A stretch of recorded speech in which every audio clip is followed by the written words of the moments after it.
Hello developers, welcome back to the channel learn with साक्षी।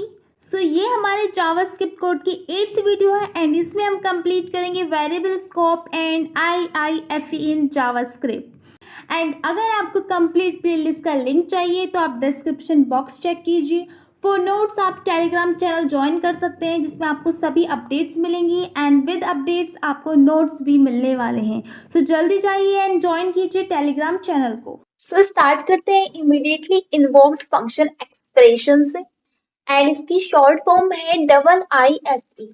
सबसे पहले इसका सिंटैक्स देख लीजिए, देन मैं आपको बताती हूँ कि बाय प्रैक्टिकल हम इसको किस तरह से यूज करते हैं एंड इसके क्या बेनिफिट्स हैं। सिंटैक्स में सबसे पहले आपको ये ब्रैकेट्स लगाने जिसको पैरेंथेसिस भी बोलते हैं एंड हमें देना है फंक्शन एंड इसका क्या मतलब है, हम ऐसे क्यों यूज करते हैं। आपने सिंटैक्स देख लिया, अब मैं आपको एक बार VS कोड में रन करके बताऊंगी कि किस तरह से हम इसको यूज करते हैं। चलते हैं अपने VS कोड में एंड सबसे पहले एक नॉर्मल फंक्शन मैं आपको बनाकर दिखाऊंगी, देन देखेंगे कि हम उसको किस तरह से एकदम डायरेक्टली इन्वोक कर सकते हैं। एक फंक्शन बनाने के लिए हमें सबसे पहले लिखना पड़ता है फंक्शन कीवर्ड, देन फंक्शन का नेम।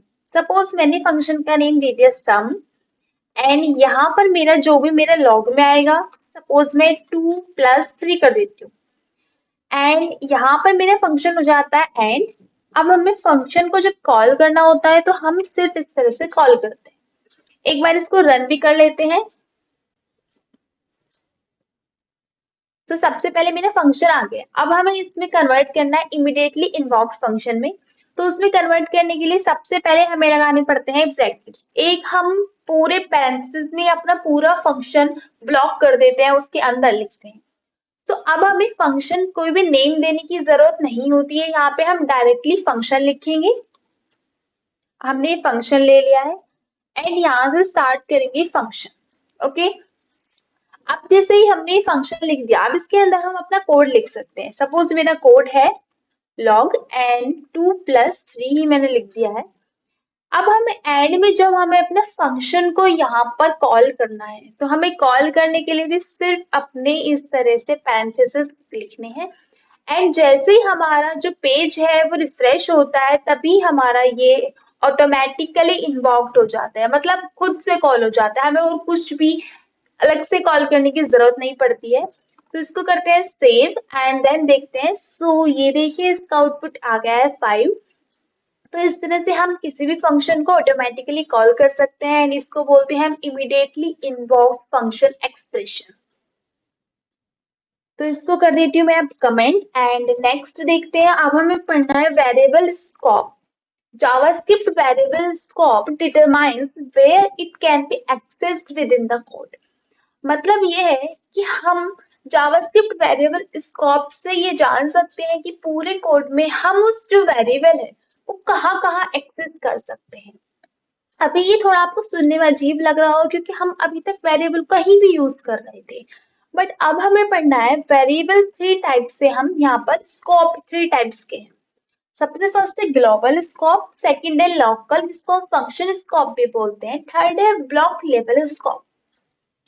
सबसे पहले स्टार्ट करते हैं जावास्क्रिप्ट ग्लोबल वेरिएबल से।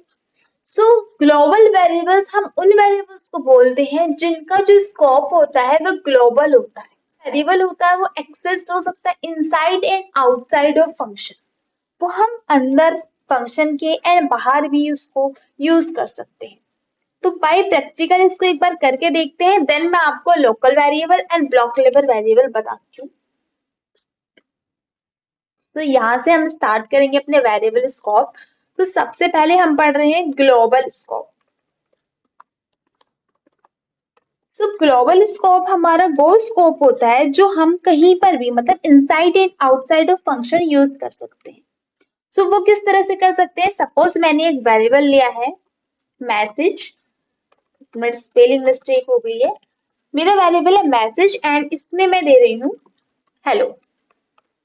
अब हम एक फंक्शन कॉल करेंगे। फंक्शन एंड फंक्शन का नेम रख देते हैं ग्रीट एंड फंक्शन में मैं प्रिंट करा लूंगी जो मेरा वेरिएबल है। लॉग में मैं प्रिंट करा रही हूँ, मेरे वेरिएबल नेम है मैसेज। मैसेज मैंने यहाँ पर नेम दिया है एंड ये मेरा, एक मिनट इसको ऊपर कर देते हैं। सो मैंने मैसेज भेज दिया। अब मुझे क्या करना है, अपना फंक्शन करना है कॉल। तो फंक्शन कर लेते हैं अपना कॉल।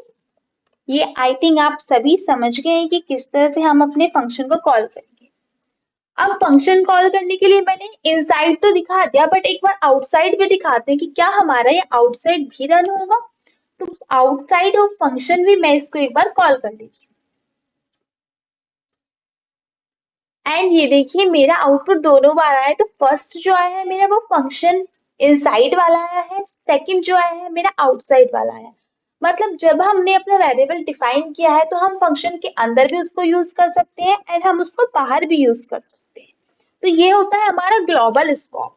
सेकंड है हमारा लोकल वेरिएबल, मतलब लोकल स्कोप हम किस तरह से यूज करते हैं। जब भी हमारा कोई वेरिएबल डिक्लेयर होता है किसी फंक्शन के अंदर तो उसको हम बोलते हैं लोकल स्कोप एंड वो एक्सेस कर सकते हैं सिर्फ हम फंक्शंस में। अब वो किस तरह से हम एक्सेस कर सकते हैं एक बार मैं आपको फिर से बता देती हूँ। इनसाइड होता है हमारा फंक्शन के अंदर, आउटसाइड होता है हमारा फंक्शन के बाहर। तो सेम इसी एग्जाम्पल में हम इसको देखेंगे। सिर्फ हमें क्या करना है, जो मैंने अपना वेरिएबल डिफाइन किया है वो अब मैं यहाँ से हटा के एंड अब मैं अपना डिफाइन करती हूँ फंक्शन के अंदर।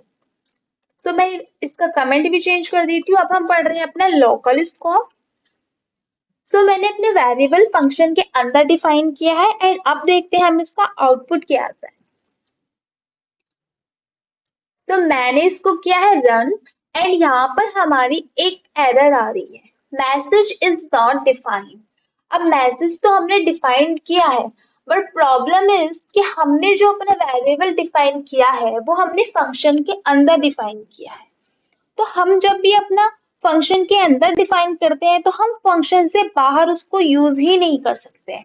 मतलब सिर्फ इस जो हमारा ब्लॉक है सिर्फ इसी के अंदर, फंक्शन के अंदर ही हम इसको एक्सेस कर सकते हैं।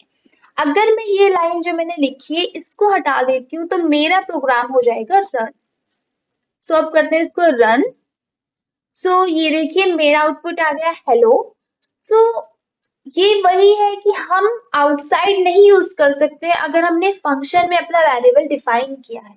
हम सिर्फ फंक्शन के अंदर ही उसको यूज कर सकते हैं, तो इसको बोलते हैं हम लोकल स्कोप। एंड ये जो हमारा वेरिएबल है इसको हम बोलेंगे लोकल वेरिएबल क्योंकि इसका लोकल स्कोप है। सो global scope and local scope आप समझ गए हैं। नेक्स्ट हम देखते हैं अपना जावास्क्रिप्ट ब्लॉक लेवल वेरिएबल्स।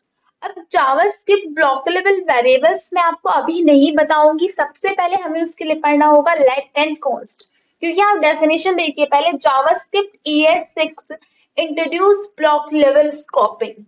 सो अगर हमें लेट कॉन्स्ट पढ़ना है तो एक बार मैं आपको पहले ES6 बताऊंगी, देन आपको समझ में आएगा कि लेट एंड कॉन्स्ट क्या है। उसके लिए मैं आपको फिर बताऊंगी, बट एक बार इसकी डेफिनेशन देख लेते हैं। Block level variables access only within the blocks.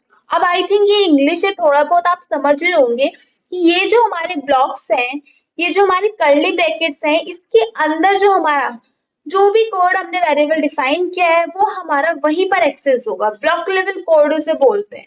So guys अगर आपको कोई भी डाउट है तो आप कमेंट सेक्शन में पूछ सकते हैं एंड वीडियो को लाइक कीजिए, शेयर कीजिए एंड चैनल को सब्सक्राइब कीजिए। Thank you so much for watching.